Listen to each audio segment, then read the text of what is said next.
Hello സുഹൃത്തുക്കൾ, ഇന്ന് നമ്മൾ ചർച്ച ചെയ്യാൻ പോകുന്ന വിഷയം 70കളിലെ ഗ്ലാമർ ഹീറോ മോഹനെക്കുറിച്ച്. മോഹനെക്കുറിച്ച് പറയുകയാണെങ്കിൽ 70കളിൽ സമാന്തര സിനിമകളിൽ ഏറ്റവും കൂടുതൽ അഭിനയിച്ച നടൻ മോഹനാണ്. നെല്ല്, പ്രയാണം, ചുവന്ന സന്ധ്യകൾ, ഞാവൽപ്പഴം, സർവേക്കല്ല്, അങ്ങനെ കുറേ പടങ്ങൾ.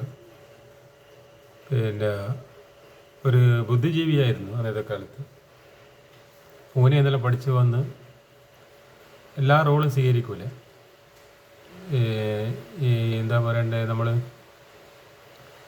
ഇപ്പോൾ ആക്ഷൻ ഫിലിമിൽ വേണമെങ്കിൽ മോഹൻ അഭിനയിച്ചിട്ടുണ്ടെങ്കിൽ നന്നായിട്ട് തിളങ്ങും. അമിതാഭ് ബച്ചൻ്റെ ലുക്കുള്ള നടനാണ്, നല്ല ഹൈറ്റും ഫൈറ്റിൽ അറിയുകയും ചെയ്യാം. പക്ഷെ എന്നിട്ടും ആക്ഷൻ ഫിലിമിലൊന്നും മോഹൻ അഭിനയിച്ചിട്ടില്ല.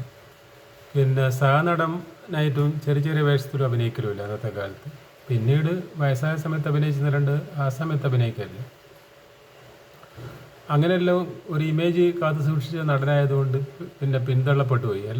അതേസമയത്ത് സോമനും സുകുമാരനും ജയനെല്ലാം എല്ലാ റോളും അഭിനയിക്കും. ചെറിയ റോളായാലും വലിയ റോളായാലും അങ്ങനെ അവർക്ക് ഇന്ന വേഷം തന്നെ വേണമെന്നില്ല. അതേസമയത്ത് മോഹന് ഹീറോ ആയിട്ട് അഭിനയിക്കും എന്നുള്ള ഒരു ഷാഡി ഉണ്ടായിരുന്നു അന്നത്തെ കാലത്ത്. പിന്നെ ഈ ആക്ഷൻ ഫിലിമിൽ അഭിനയിച്ചിട്ടുണ്ടെങ്കിൽ മോഹന് നല്ലൊരു ആക്ഷൻ ഹീറോ ആകാൻ പറ്റുമായിരുന്നു. നല്ല ഹൈറ്റുള്ള അമിതാഭ് ബച്ചൻ്റെ ലുക്കുള്ള നടനല്ലേ. പക്ഷെ എന്നിട്ടും ആക്ഷൻ ഫിലിമിലൊന്നും അഭിനയിച്ചില്ല. ഫൈറ്റിലും നല്ല ഫൈറ്റാണ്. പണ്ടത്തെ കാലത്ത് സ്നേഹമുന എന്നുള്ള പറഞ്ഞ പടത്തിൽ സോമനായിട്ടുള്ള നല്ല ഫൈറ്റുണ്ട്. അതേപോലെ കാന്തവലത്തിൽ ജയൻ്റെ കൂടെ ഫൈറ്റുണ്ട്. അപ്പോൾ അങ്ങനെ ഇപ്പോൾ മോഹനെക്കുറിച്ച് പറയാൻ കാരണം നല്ല നല്ല പാട്ടും കിട്ടിയിന് മോഹൻ അന്നത്തെ കാലത്ത്.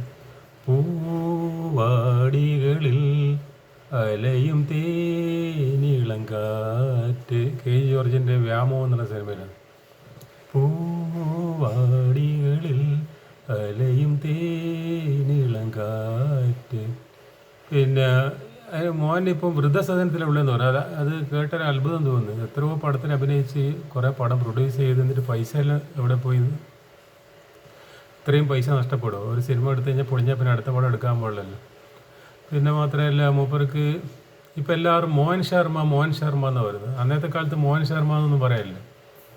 മോഹൻ പിക്ചറിൽ പേര് കാണിക്കലും മോഹൻ, ടൈറ്റിൽ കാർഡിൽ മോഹനെ കാണിക്കും. പിന്നെ പറയുന്നു എല്ലാവരും മോഹൻ്റെ പടം എന്നാണ്. ഇപ്പോൾ ഒരു പുതിയ ഇതും കൊണ്ടുപോയി, ഒരു പേരിൻ്റെ കൂടെ ഒരു വാല്, മോഹൻ ശർമ്മ. വലിയ അറിയുന്ന ആളെ പോലെയാണ് ഇന്നത്തെ ഈ പത്രമാധ്യമങ്ങളിലും പിന്നെ ഈ ചാനലുകൾ മോഹനെ കുറിച്ച് പറയുമ്പോൾ മോഹൻ ശർമ്മ എന്നിട്ട് മോഹൻ തന്നെ ഇപ്പോൾ ആയിരിക്കും കേൾക്കുന്നുണ്ടാകും മോഹൻ ശർമ്മ എന്ന് പറഞ്ഞിട്ട്. ഈ ശർമ്മ വർമ്മയിൽ അങ്ങ് നോർത്ത് ഇന്ത്യക്കാർക്കുള്ള പേരാണ്. നമ്മളെ കേരളത്തിലായിരിക്കും അങ്ങനെ ശർമ്മ എന്നൊന്നും പേരൊന്നുമില്ല. ഇപ്പോൾ ഇവിടുന്നാണ് ഈ വാല് കിട്ടിയെന്ന് അറിയില്ല. പറയുമ്പോൾ അല്ല മോഹൻ ശർമ്മ. അപ്പോൾ മോഹനെക്കുറിച്ച് പറയുകയാണെങ്കിൽ ഒരുപാട് പറയേണ്ടി വരും. നല്ല നടനാണ് മോഹൻ. അപ്പോൾ വൃദ്ധസദനത്തിലുണ്ടായിട്ട് മൂപ്പർക്ക് ഗ്ലാമറൊന്നും പോയില്ല. ഇപ്പോൾ സിനിമയിൽ അഭിനയിക്കുക, കുറച്ച് ടയേർഡില്ലെങ്കിൽ നായകനായിട്ട് അഭിനയിക്കുക. മോഹൻലാൽ മമ്മൂട്ടി അഭിനയിക്കുന്ന സ്ഥിതിക്ക് മോഹന് എത്രയോ നല്ല നല്ല പടത്തിൽ അഭിനയിക്കുക.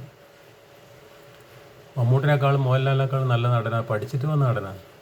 ഈ പൂന ഫിലിം ഇൻസ്റ്റിറ്റ്യൂട്ടിൽ നിന്ന് പഠിച്ചിട്ട് വന്നിട്ട് അഭിനയിക്കുന്ന നടനാണ്. വിവരമായൊരു നാടകത്തിലും മറ്റങ്ങനെ എന്തോ കാട്ടിക്കൂട്ട് അഭിനയമല്ല, ശരിക്കുള്ള പഠിച്ചിട്ടുള്ള അഭിനയം. ഇപ്പോൾ നല്ല മൂപ്പറക്ക് ഷേവെല്ലാം ചെയ്ത് നല്ല മേക്കപ്പെല്ലിട്ട് നല്ല അടിപൊളിയായിട്ട് അഭിനയിക്കുക. ഇപ്പം മമ്മൂട്ടി മോഹൻലാൽ അഭിനയിച്ച ഒരു പടമില്ലേ ലാസ്റ്റ് ഇറങ്ങിയ പടത്തിൻ്റെ പേരൊന്നും ഓർമ്മയില്ല, തല്ലിപ്പൊളി ഒരു പടം ഇറങ്ങിയില്ലേ ലാസ്റ്റ്. ആ പടത്തിൽ മമ്മൂട്ടിൻ്റെ റോളിൽ പിന്നെ മോഹന് കൊടുത്താൽ മതി, അല്ലെങ്കിൽ മോഹൻലാലിൻ്റെ റോള് മോഹന് കൊടുത്താൽ മതി. അതിനേക്കാൾ നന്നായിട്ട് അഭിനയിച്ചതിനേക്കാൾ നന്നായിട്ട് അവരഭിനയിക്കും. ഈ മോഹൻലാൽ മമ്മൂട്ടി അഭിനയിക്കാനെക്കാട്ട് നന്നായിട്ട് മോഹൻ അഭിനയിക്കാൻ അറിയാം. പിന്നെ എന്തെങ്കിലും സിനിമയിൽ പാരവെപ്പു, വടംവലി ഇതെല്ലാം കൊണ്ടാണ് മോഹനെല്ലാം ഔട്ടായിപ്പോയത്. ഓക്കെ.